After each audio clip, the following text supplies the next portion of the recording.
Hello students आज हम अपना next chapter beta and gamma function start करते हैं। इसमें स्टूडेंट सबसे पहले बीटा फंक्शन क्या होता है, गामा फंक्शन क्या होता है, उनकी क्या क्या प्रॉपर्टीज़ हैं और उनमें दोनों में क्या रिलेशन है, हम आज ये सब करेंगे। और सबसे पहले हम बीटा फंक्शन करेंगे। बीटा फंक्शन करने के बाद हम फिर उसकी एक्सरसाइज करेंगे। उसके बाद फिर हम गामा फंक्शन स्टार्ट करेंगे। स्टूडेंट्स सबसे पहले एक्चुअली बीटा फंक्शन होता क्या है। Beta function is denoted by B M N where M N N is greater than 0, or you can say that m and n are positive and defined by a definite integral as bmn is equal to 0 to 1 x की power m minus 1 minus में x की power n minus 1 dx। तो student यहाँ पर ये भी एक किस्म से एक इंटीग्रल ही होता है आपका। और एक्चुअली ये क्या रिप्रेजेंट करता है, ये रिप्रेजेंट करता है एरिया अंडर द कर्व। तो ये जो बीटा फंक्शन है ये एक एरिया फंक्शन है। इसका मतलब आप ये कह सकते हैं कि ये एक एरिया फंक्शन है। इसमें जो एरिया है वो इस वैल्यू m एंड n के ऊपर डिपेंड करता है, क्योंकि एरिया जो है इसमें एक वेरिएबल है। वेरिएबल का मतलब वो चेंज होता रहता है। वो चेंज होने के वो कब चेंज होगा, जब आपकी m एंड n की वैल्यू चेंज होती रहेंगी। जैसे कि आप एरिया अंडर द कर्व आप निकालते हैं x is equal to a to b, अगर इसकी ये एरिया कब चेंज होगा, जब a की और b की वैल्यू चेंज हो जाएंगी। इसी प्रकार यहाँ पर जो m और n ये जो वेरिएबल है और इस वेरिएबल को चेंज होगा तो एरिया चेंज होगा। इसका मतलब क्या होगा कि जो एरिया है वो कंट्रोल किया जाएगा m एंड n के द्वारा। m एंड n की वैल्यू चेंज होगी तो एरिया भी आपका चेंज हो जाएगा। उसके बाद स्टूडेंट इसमें जो आपका ये है, इसको जो ये एरिया ये आपने जो ये वैल्यू है B M N is equal to 0 to 1 x की power m minus 1 minus x की n minus 1 dx, इसको आप फर्स्ट यूलेरियन इंटीग्रल भी कह सकते हैं। आपकी बुक में जैसे दिया हुआ है ये m की power n minus 1 minus x की n minus 1 dx is known as first Eulerian integral where m and n is positive values. अब सबसे पहले स्टूडेंट जो ये बी एम एन, अब आपने जो ये बी एम एन आपने फाइंड आउट किया स्टूडेंट, सबसे पहले यहाँ जो x की पावर m minus 1 है 1 minus x की पावर n minus 1 है, ये m n जब भी हम निकालते हैं ये m इसकी जो x की पावर उसमें एक ऐड करते हैं और 1 माइनस की पावर जो भी होती है उसमें एक ऐड करके ये बीटा आपका निकलता है, बीटा की बीटा फंक्शंस। अब सबसे वो भी हम करेंगे आगे। सबसे पहले हम प्रॉपर्टीज करते हैं स्टूडेंट। इसकी कुछ प्रॉपर्टी होती है, प्रॉपर्टीज ऑफ बीटा फंक्शन। सबसे पहले इसकी प्रॉपर्टी क्या है, B M N is equal to B N M, मतलब इसको बोलते हैं सिमेट्री ऑफ बीटा फंक्शन। मतलब m की जगह अगर n चेंज करते n की जगह अगर m चेंज करते तो कोई फर्क नहीं पड़ता। तो दूसरी प्रॉपर्टीज क्या है, B M N is equal to 0 to infinity x raise to the power m minus में 1 डिवाइड बाई 1 प्लस में x की power m plus 1 dx is equal to 0 to infinity x की पावर n माइनस में 1 plus में x और की power m plus में n। This is very useful. ये जो फार्मूला स्टूडेंट ये बहुत इंपॉर्टेंट है और आपका ये बहुत जगह पे यूज भी होगा। तीसरी प्रॉपर्टी क्या है, B M N is equal to 0 to pi by 2 into 0 to integration from 0 to pi by 2 sine theta की power 2m minus 1 cos theta की power 2n minus 1 and d theta student. तो ये तीन property हैं। अब one by one हम इन properties को student solve करेंगे और इसमें प्रूफ हम इसका देखेंगे, क्योंकि ये प्रूफ भी कभी कभी एग्जाम में आ जाता है। तो सबसे पहली जो प्रॉपर्टी है स्टूडेंट उसका प्रूफ है आपके पास B M N is equal to B N M. अब आपको डेफिनेशन से पता है कि भाई B M N is equal to 0 to 1 x की पावर m माइनस 1 माइनस में x की power n minus 1 and d x, इसको हम नंबर 1 मान लेते हैं। अब आपको एक प्रॉपर्टी एक रूल का पता है कि इंटीग्रेशन में अगर a टू 0 टू a कोई भी अगर डेफिनेट इंटीग्रल है उसकी जो लिमिट है 0 से लेकर a तक एफ एक्स डी एक्स है, तो उसमें आप अगर इस x की जगह आप a माइनस एक्स कर देते हैं, जो अपर लिमिट है उसमें से a माइनस एक्स कर दिया है फिर a माइनस में x dx, तो इसका मतलब ये होगा कि ये जो पूरा का पूरा ये दोनों के दोनों बराबर होंगे अगर 0 to a f a minus में x आपने कर दिया तो। अब यही प्रॉपर्टी हम इसके ऊपर यहाँ लगाते हैं। तो कहने का मतलब इसकी यहाँ पर 0 टू 1 है तो जहाँ पे भी आपका x है उसकी जगह हम क्या कर देंगे 1 माइनस में x कर देंगे। तो B M N is equal to 0 to 1, इसकी जगह क्या हो जाएगा 1 माइनस एक्स की पावर m माइनस 1, इस x की जगह क्या हो जाएगा 1 माइनस एक्स की power n minus 1 and dx। तो 0 टू 1 माइनस एक्स की पावर m माइनस 1 और यहाँ पर 1 से 1 कैंसिल हो गया, ये प्लस हो जाएगा x की पावर n माइनस 1 और इसको आप क्या लिख सकते हैं x की power n minus 1 minus x की पावर m माइनस 1 dx और ये आपका क्या हो जाएगा nm हो जाएगा। तो ये किसके बराबर आ गया बी एम एन के बराबर। इसका मतलब B N M is equal to B M N is equal to B N M. तो ये आपकी फर्स्ट प्रॉपर्टी आपने सोल्व कर दी स्टूडेंट। उसके बाद है नेक्स्ट प्रॉपर्टी है students B M N N is equal to 0 to infinity X raise to the power m minus में 1 प्लस में x की पावर m प्लस 1 dx। अब इस प्रॉपर्टी को सोल्व करने के लिए भी वही आपने डेफिनेशन का ही यूज करना पड़ेगा स्टूडेंट। अब इसमें आप देखो ये जो डेफिनेशन आपकी है, बाई डेफिनेशन क्या था, B M N is equal to beta function of M N is equal to 0 to 1, ये जो लिमिट थी इंटीग्रेशन 0 टू 1 एक्स की पावर m माइनस 1 और 1 माइनस में x की पावर n माइनस 1 और dx था। सबसे पहले इसमें क्योंकि हम आपने नीचे 1 प्लस में x लेके आना है इसमें, तो आप इस x का कोई ऐसा दूसरा वेरिएबल एक आप पुट करेंगे कि भाई वो 1 डिवाइड बाई समथिंग हो जाए, इसकी तरह इसी फॉर्म में आ जाए। तो आप क्या करेंगे, put x is equal to 1 divide by 1 plus में t, और इसमें अगर डी एक्स आप निकालना चाहें तो डी एक्स क्या हो जाएगा, -1/1 प्लस में टी का स्क्वायर और डी टी। स्टूडेंट अब यहाँ पर देखो 1 प्लस में टी इधर लिया है, एक्स इधर लेोगे तो ये आपका क्या हो जाएगा। अब इसमें हम लिमिट निकालेंगे, अगर एक्स की पावर 0 है, एक्स की पावर 0 है तो टी की पावर क्या हो जाएगी, तो 1/0 इन्फिनिटी हो जाएगी, तो टी की पावर इन्फिनिटी हो जाएगी। अगर एक्स की पावर आपकी 1 है तो ये 1 हो गया, तो ये 1 इधर आएगा, तो जो 1 माइनस 1 क्या हो जाएगा 0, तो टी की पावर क्या हो जाएगी 0। तो ये सारी की सारी वैल्यू, ये वैल्यू ये वैल्यू ये वैल्यू आप इसमें यहाँ पर रख देंगे। तो रखने के बाद B M N is equal to क्या हो जाएगा student, infinity to 0 1 divide by 1 plus X की जगह क्या है 1 डिवाइड बाई 1 प्लस टी की power m minus 1 minus 1 divide by 1 plus में टी की पावर n माइनस 1 इंटू में ये डी एक्स की जगह क्या लिखा है -1 बाई टी का स्क्वायर और डी टी। ये अब इसमें क्या होगा स्टूडेंट, यहाँ पर देखो इसकी पावर 1 प्लस में टी की पावर m माइनस 1, यहाँ पर 1 प्लस में टी माइनस में 1 हो जाएगा, 1 से 1 कट जाएगा, टी की पावर n माइनस में 1 आ जाएगा, और 1 प्लस में टी की पावर n माइनस 1 अब ये यहाँ इसका होगा नीचे, और एक ये हो जाएगा 1 प्लस में टी का स्क्वायर। अगर इन सारे के सारों को आप जोड़ोगे b माइनस 1 n माइनस 1 और प्लस में 2, तो -2 ये है और 2 ये है, तो ये कट जाएगा, तो पावर क्या आ जाएगी m प्लस में n आ जाएगी। ऊपर तो आ जाएगा टी n माइनस 1, नीचे आ जाएगा 1 प्लस में टी की पावर m प्लस में n। तो स्टूडेंट पी एम एन आपका किसके बराबर आएगा, 0 टू इन्फिनिटी टी की पावर n माइनस 1 प्लस में टी की पावर m प्लस में n डी टी। तो यहाँ पर अब आपने ये तो देख लिया कि ये बिल्कुल प्रूव हो चुका है, लेकिन यहाँ पर क्या है कि t की जगह आपका वेरिएबल x की जगह t आया हुआ है। तो आप इसमें स्टूडेंट एक प्रॉपर्टी होती है इसमें कि भाई अब आपका ये आ गया B M N equal to 0 to infinity. अच्छा यहाँ एक चीज़ बताना भूल गया स्टूडेंट, ये 0 टू इन्फिनिटी क्यों कर दिया, क्योंकि या तो इन्फिनिटी टू 0 था या 0 टू इन्फिनिटी, क्योंकि ये माइनस है। अगर माइनस आप ब्रैकेट से बाहर या माइनस अगर यहाँ लगाते थे तो ये क्या होता है, लिमिट चेंज हो जाती है, तो इस माइनस से ये आपके लिमिट चेंज हो जाएंगी, तो 0 टू इन्फिनिटी हो जाएगा। तो अब यहाँ पर क्या होगा student, B M N is equal to 0 to infinity T की पावर n माइनस 1 प्लस में टी की m प्लस में 1 डी टी। तो अब आपको पता है अगर कोई डेफिनेट इंटीग्रल होता है, मान लिया integration a to B F X D X है, तो ये a to B F Y D Y भी इसके बराबर होता है। अगर यहाँ पर ये चीज़ अगर आप चेंज कर दें, एक्स की जगह y और y की जगह ये कर दें, तो कोई फर्क नहीं पड़ता है।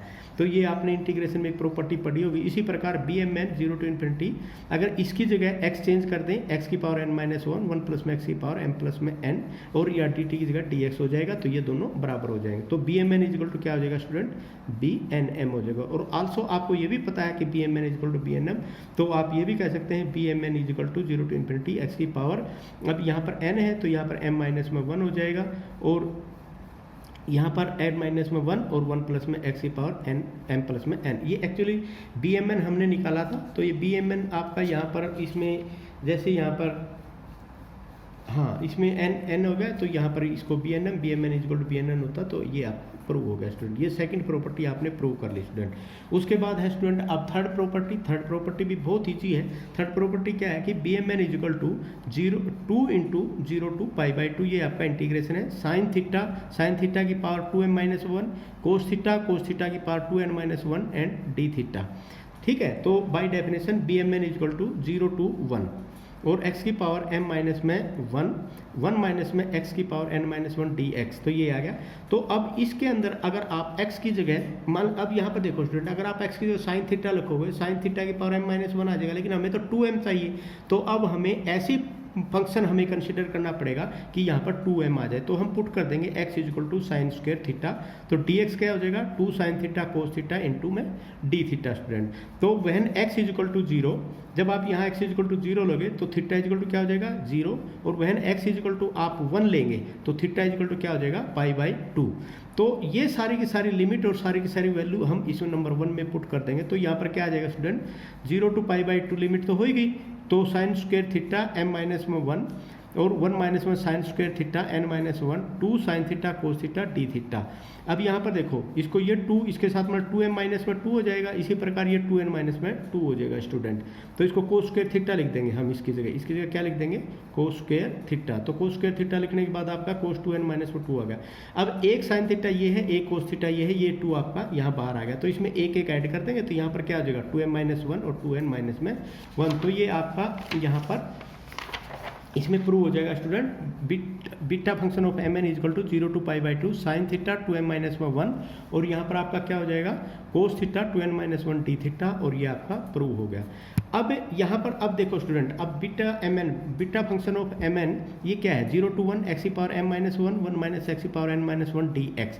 एक्चुअली ये अब हम अगर मान ले जैसे ये फंक्शन है आपका, अगर कोई ये कहता है कि भाई ये आप x की पावर 5 और 1 माइनस में x की पावर पूरे ब्रैकेट की पावर 3 dx, ये बीटा mn में इसको लिखो। अब आपको पता है कि यहाँ पर जब m माइनस में 1 है तो n माइनस में 1 है, तो इसमें क्या करा, ये बढ़ाने के लिए बीटा फंक्शन इसमें एक ऐड कर दिया और इसमें एक ऐड कर दिया, तो ये बीटा फंक्शन आपका बन गया। इसी प्रकार यहाँ पर ये है, इनमें हम एक ऐड कर देंगे या इसमें एक ऐड कर देंगे, तो ये आपका क्या हो जाएगा बीटा फंक्शन ऑफ 6 and 4। इसी प्रकार यहाँ पर अगर हम इसका बीटा फंक्शन बनाना है तो x की पावर में 1 ऐड कर देंगे, तो इसमें आप 1 ऐड कर देंगे, तो यहाँ पर 1/3 प्लस में 1 5/4 प्लस में 1 और ये 4/3 और 9/4 और बीटा फंक्शन इसका हो जाएगा। इसी प्रकार यहाँ पर हो जाएगा x की पावर 2/3 1 माइनस में x की power minus 1/2 dx is equal to beta function of 2/3 plus में 1 माइनस में 1/2 प्लस में 1, तो बीटा फंक्शन ऑफ 5/3 और ये क्या हो जाएगा आपका 1/2। तो इस तरह आप इसको चेंज कर सकते हैं। अब स्टूडेंट इसमें नेक्स्ट आप देखो एक और है आपकी यहाँ पर थ्योरम, एक स्टूडेंट यहाँ पर आप देखो अब एक आर्टिकल और है to show that BMN is equal to m minus में 1 फैक्टोरियल n माइनस में 1 factorial m plus n minus में 1 का पूरे का factorial if m n and r integers. तो यहाँ तो स्टूडेंट आप देखो इसके अंदर ये आपने प्रूव करना है और आपने 1 by 1 करके इस फॉर्म की तरफ जाना है आपने प्रूव करते हुए। तो सबसे पहले स्टार्टिंग इसकी भी वही होगी स्टूडेंट्स कि भाई आपने पता है beta mn is equal to क्या होता है 0 to 1 x की पावर m माइनस में 1 और 1 माइनस में x की पावर n माइनस 1 dx। ये आ गया आपका फंक्शंस। अब इसमें क्या है इंटीग्रेटिंग, आप इसको देखो स्टूडेंट, इसको आपने सोल्व करना है और इसको इंटीग्रेटिंग आप बाय पार्ट्स इसको सोल्व करेंगे। तो जब आप इंटीग्रेटिंग इसको सोल्व करेंगे स्टूडेंट, तो यहाँ पर क्या आ जाएगा x की पावर m माइनस 1 माइनस में x की पावर n, ठीक है। तो ये आपका फर्स्ट फंक्शन हो गया, ये आपका सेकंड फंक्शन हो गया। तो जब इसमें ये आपका सेकंड, इसको आप मान लिया ये आपका फर्स्ट फंक्शन ले लो, ये आपका ये फर्स्ट फंक्शन यू का यूँ, सेकंड फंक्शन का डिफरेंशिएशन। तो मर्जी आपकी किसको इसको मानने में, तो ये x की पावर m माइनस 1 ऐसे कैसा 1 माइनस x की पावर, इसका इंटीग्रेशन आपने कर दिया। तो जब आपने इसका इंटीग्रेशन कर दिया तो अब यहाँ पर करेंगे 0 to 1 और यहाँ पर इसके पहले वाले का डिफरेंशिएशन, और ये जो फंक्शन था आपका ऐसे कैसा गया 1 माइनस x की पावर n और 1 माइनस n। तो अभी यहाँ पर देखो इसमें जो x की power m minus 1 minus x की पावर n है माइनस n है, जब इसको 0 to 1 करोगे स्टूडेंट यहाँ पर क्या आ जाएगा आपका, एक बार 1 रखोगे तो यहाँ पर क्या आ जाएगा 1 माइनस में 1 0, अगर 0 रखोगे तो ये 0 हो जाएगा, तो दोनों तरफ ये क्या हो जाएगा 0। तो यहाँ पर क्या आ जाएगा m minus 1 divide by n और 0 to 1 x की पावर, अब इसमें आ गया x की पावर m माइनस में 2 1 माइनस में x की power n divide by minus n, ये माइनस माइनस प्लस यहाँ हो गया और m माइनस 1 बाहर निकल गया, ये n बाहर निकल गया, तो ये आ गया। अब x की power m minus 2 1 minus x की पावर n और ये dx आ गया स्टूडेंट। अब इसमें क्या है स्टूडेंट, यहाँ पर ये जो चीज़ है आपकी एक ये जो n माइनस में ये आया था, इसको तो आपने पूरा करना पड़ेगा। एक बार यहाँ पर माइनस कर दो और एक बार यहाँ पर जोड़ दोगे तो उसमें 1 माइनस एक्स, एक तो ये आ गया और एक n माइनस 1 में ये आ गया। अब इसको खोल देंगे, इस पूरे के पूरे को एक बार इसके साथ मल्टीप्लाई कर देंगे, एक बार इस पूरे के पूरे को इसके साथ मल्टीप्लाई कर देंगे। तो ये स्टूडेंट x की power m minus 2 1 minus x की पावर n माइनस 1 इसके साथ करेंगे, यहाँ पर क्या आ जाएगा एक ऐड हो जाएगी पावर और ये ऐसे कैसे आ जाएगा x की पावर m माइनस में 1 और 1 माइनस एक्स की पावर n माइनस 1 dx। इन दोनों को अलग अलग कर देंगे, m माइनस 1 की पावर n 0 to 1 x की पावर m माइनस में 2 1 माइनस एक्स की पावर n माइनस 1 माइनस ये ऐसे का m minus one by n यहाँ आ गया, और इसका इंटीग्रेशन जब आप करेंगे x की power m minus one minus x की पावर n माइनस वन। अब ये देखो स्टूडेंट, ये जो आपका ये वाला है, ये वाला पोर्शन है, ये वाला पोर्शन आपका बीटा एम एन है, और ये वाला पोर्शन आपका क्या है, m माइनस में वन है, तो ये m माइनस में वन का beta function of m minus one और n, और ये m माइनस वन और n ये आपका ऐसे कैसा आएगा, ये आ गया। अब इसमें क्या है, beta M N, beta function of M N यहाँ पर भी है, beta function of M N यहाँ पर भी, इस पूरे के पूरे को इधर ले आओ। जब आप इसको लेके आओगे तो बीटा एम एन प्लस में m minus one N, beta M N is equal to m minus one by N और beta m minus one N. तो यहाँ से बीटा एम एन बाहर निकाल लो, तो 1 प्लस में m minus one by N, beta M N is equal to m minus one by N, beta m minus one और n। ठीक है, तो यहाँ पर हो जाएगा n प्लस में m माइनस में one divide by n, beta M N is equal to m minus one by N, beta n minus में one n। Beta M N किसके बराबर हो गया, इसको इधर लेके जाएंगे, तो इधर लेके जाएंगे तो n से तो n कट जाएगा, ये नीचे आ जाएगा, n प्लस में m माइनस में वन और ये बीटा m माइनस वन और n। ये फार्मूला आपका आ गया। अब हम इस फार्मूले को आगे एक्सपेंड करेंगे स्टूडेंट।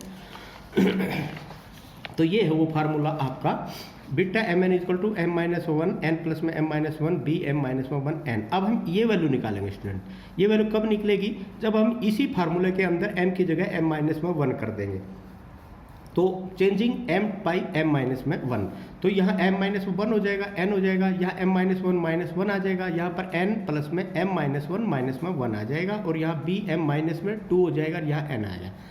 तो अब ये वैल्यू ऐसी की ऐसी इसकी जगह उठा के रख देंगे, इसकी जगह उठा के रख देंगे तो m माइनस वन के बाद क्या आ जाएगा, m माइनस टू आ जाएगा, n प्लस में m माइनस वन के बाद क्या आ जाएगा, n प्लस में m माइनस टू आ जाएगा, और इसकी जगह क्या आ जाएगा, m माइनस में टू n।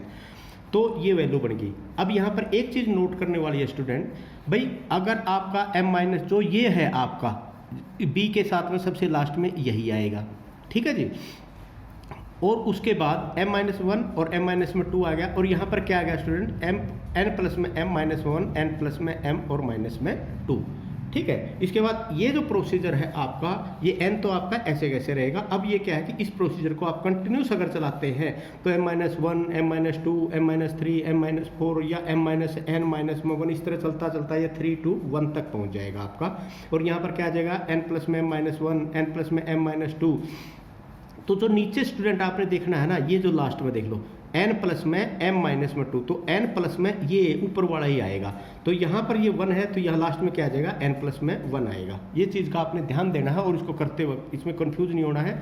यहाँ तो ऊपर तक देखो m माइनस में 2 है, यहाँ पर क्या है n प्लस में m माइनस में 2, और यहाँ पर भी यही m माइनस में 2। इसी प्रकार यहाँ पर भी 1 है, आप 1 तक आपने लिया तो यहाँ तो 1 आ गया, लास्ट में n आएगा, नीचे क्या आएगा, ये जो चीज़ है ये वो n प्लस में 1 हो जाएगी, तो ये आ गया आपका। अब इसके अंदर आपके b1 और beta function of 1 and n की वैल्यू आपने निकालनी है।